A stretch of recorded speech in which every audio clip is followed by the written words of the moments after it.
Hi, welcome back to my channel, or welcome to my channel if you are new.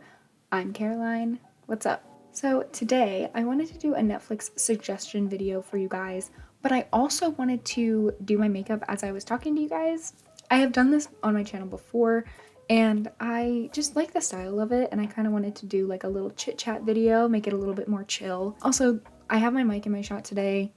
Sorry about that, but I couldn't figure out how to get it close enough to my face and also have it not in the shot, so it's just gonna be in the shot today.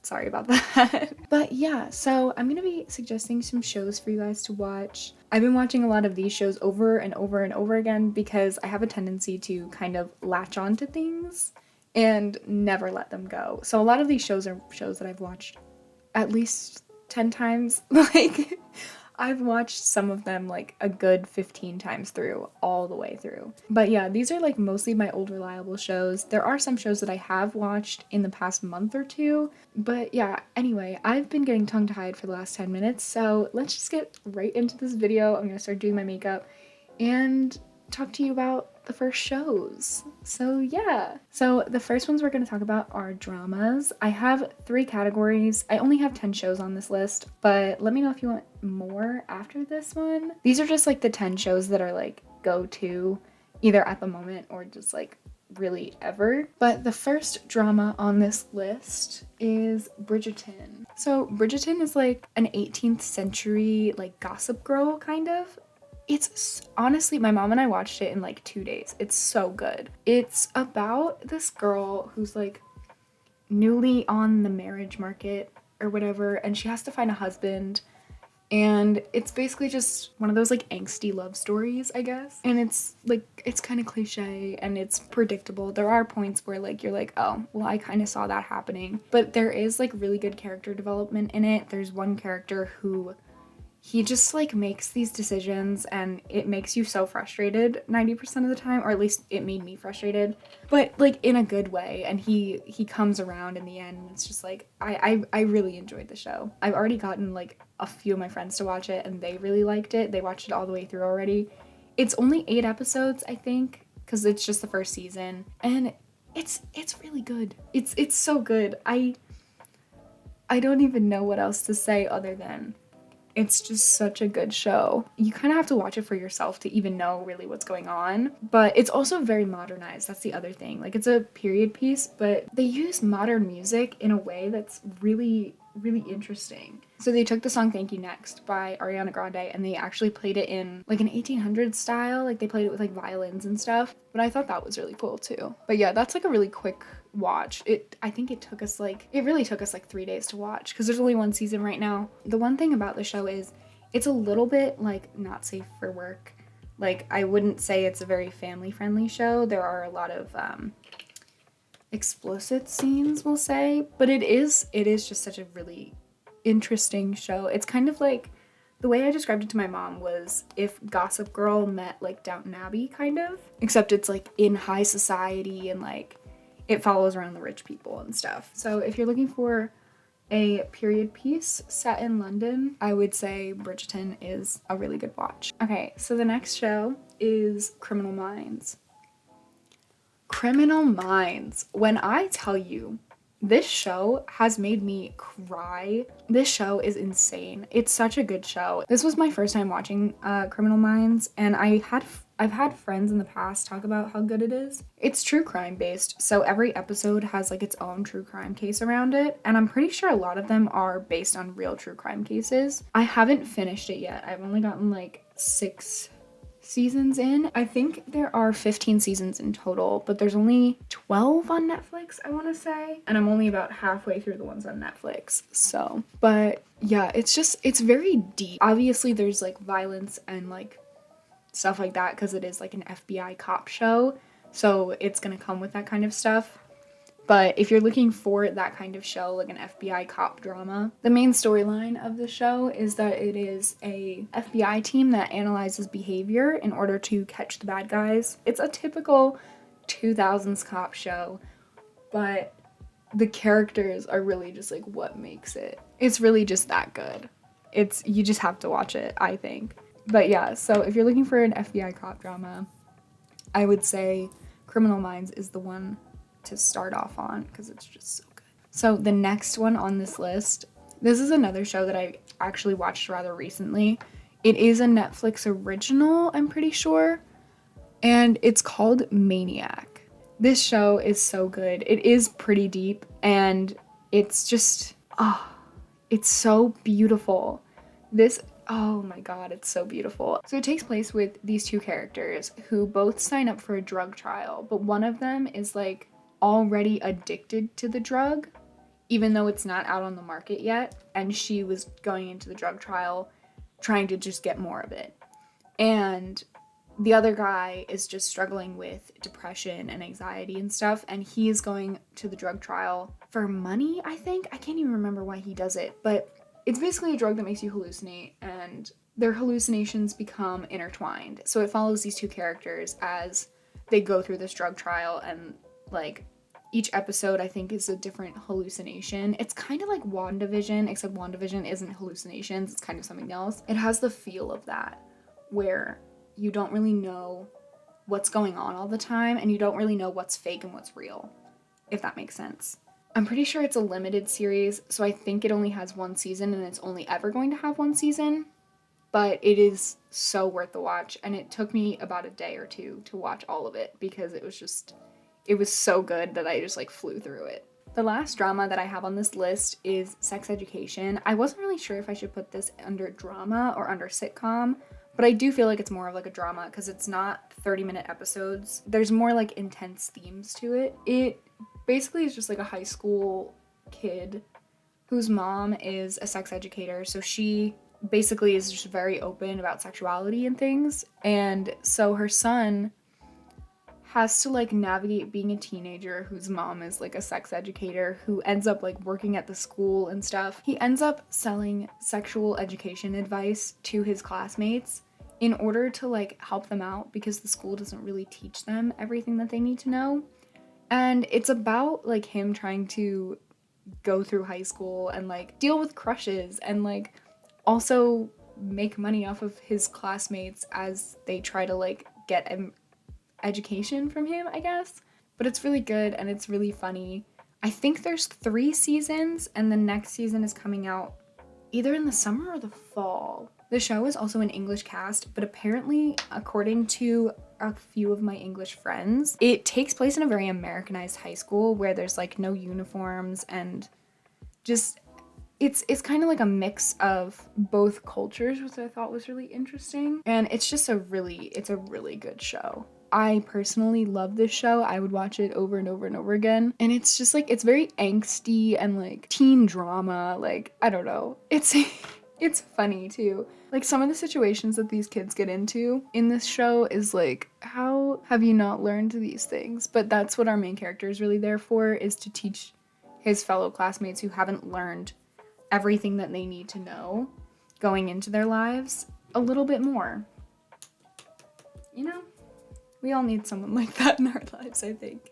So next we're gonna move on to some sitcoms. And the first one that I really wanted to talk about is probably my favorite sitcom that I've ever watched in my life. And it is The Good Place. This show is just so good. There's so many like plot twists and like, it's also just so funny. It's so funny. There's only 4 seasons and it just ended last year, so every season I'm pretty sure is on Netflix now, and I know it's on Netflix in both the US and the UK. But basically it follows these 4 main characters who have died, and they end up in the afterlife and they are in the good place. So then it's just about their lives in the good place and how they got there and stuff like that. So it's really funny and it's just really good, and the plot twists are like crazy. Like the first season plot twist I didn't see coming really at all, and the way that they keep it going after the first season plot twist, like you would think that it just ends there because that plot twist was just so big, but they were able to keep it going for 4 seasons and actually make it a coherent, like good show. You know what I mean? Like most shows like can't come back after a plot twist like that, but this one does. And it has you hooked for the rest of time, basically. And it takes like no time to watch because it's 13 episodes a season and they're only 30 minutes. The next show on this list is New Girl. This show is so hilarious. There's about 7 seasons. New Girl follows this girl who ends up moving in with three male roommates. At some point it becomes 4, so there's like 5 of them living there. But anyway, she moves in with these male roommates, and then it's just basically a show about her life as she lives with these guys and like what goes on in her life. And it's just so funny. It's a really easy watch as well. Like you can watch it and be doing work at the same time. It's not something that you really have to focus on too much. It definitely is a very like watchable but also like ignorable show, if that makes sense. Like you can watch it and still enjoy it if you're doing something else, is basically what I'm trying to say. There's 7 seasons, but I have watched this show so many times, and I think the fastest I ever watched it was like in a week. Like it's really easy to just like keep it going all week long and just like keep watching it because the situations that they get into is just, it's a good one. It's a good one. The next show that I'm going to suggest is Inbetweeners. I'm pretty sure that it's still on Netflix in America. I could be wrong, but it is a British sitcom. It takes place in a British college, which is like the last 2 years of high school, and it follows these 4 guys who just like get into the most awkward and like ridiculous situations, and it is so funny. It is the funniest show that I think I've ever watched. I crack up every time I watch it. It's just like, it's just so stupid. Like some of the things that they get into is so stupid. I highly recommend it. It's so funny. So now I'm gonna talk about some animes / cartoons that I really like. I actually watch a lot of cartoons on Netflix, which is like, I don't know, I'm 23 years old and I probably shouldn't be watching cartoons, but that's what I do.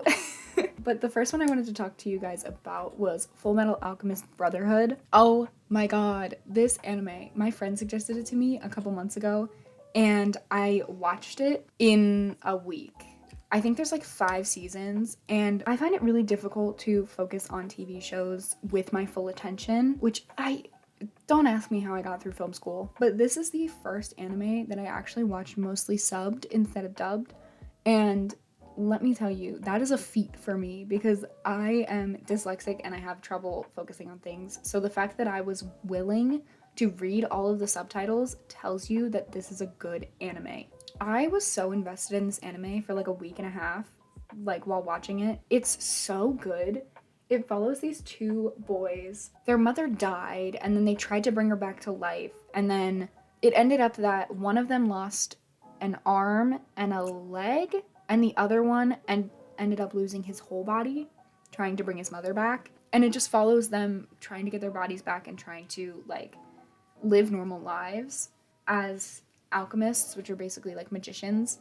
And it's so good. It's so good. It's so good. I really can't even say much else, but it's just so good. You just have to watch it for yourself, honestly. The next show that's on Netflix that is a cartoon / anime / thirst debate, whatever, is Avatar: The Last Airbender. Oh my god. I grew up with Nickelodeon and with having this show on my Nickelodeon all the time, and I never watched it. I never ever watched it, and don't ask me why. I have no idea. I think I was too caught up in Hannah Montana or something. I don't know. But this show, yes, it is a kid's show, but it is just too good to be a kid's show. Like, 2 of the main characters are a brother and sister, and they find the long-lost Avatar. He's been lost for 100 years. Turns out he was frozen in a block of ice for 100 years, and these 2 Water Tribe kids just found him one day. And then they basically just go around the world trying to defeat the Fire Nation and also help the Avatar realize his full power. And it's such a cute, like, it is obviously a kid's show, but it's just so good. it's just so good. I really can't say much else. I highly recommend it. It's only 3 seasons. I think there's 20 episodes in each season. So the last show that I'm going to talk about is actually a companion to that, and that is Legend of Korra. I wasn't actually even sure if I should put Legend of Korra on this list, but I feel like if you're gonna watch Avatar, you should watch Legend of Korra because it's kind of the continuation of the show. It's a cute little companion. It kind of takes place in like a 1920s-ish time. And personally, I don't think it's as good as Avatar, but I do think that it is good enough to put on this list because I watched it directly after I watched Avatar, and it's a different storyline entirely. It's not like they do it the same where it's just every season he's trying to learn a new element. The main difference between the two shows is Korra has a lot more villains and a lot more compartmentalized seasons, I guess you could say. Like each season has its own villain. There's 4 seasons. Whereas Avatar: The Last Airbender only had one villain the whole time in the 3 seasons, and it was mostly about Aang's character development than anything else.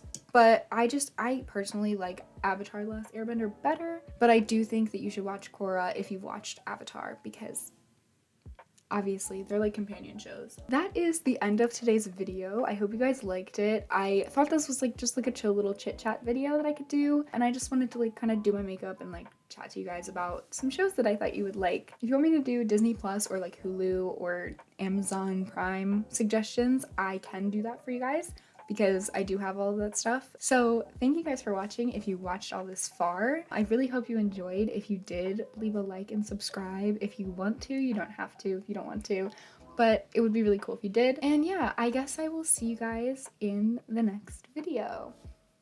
Bye!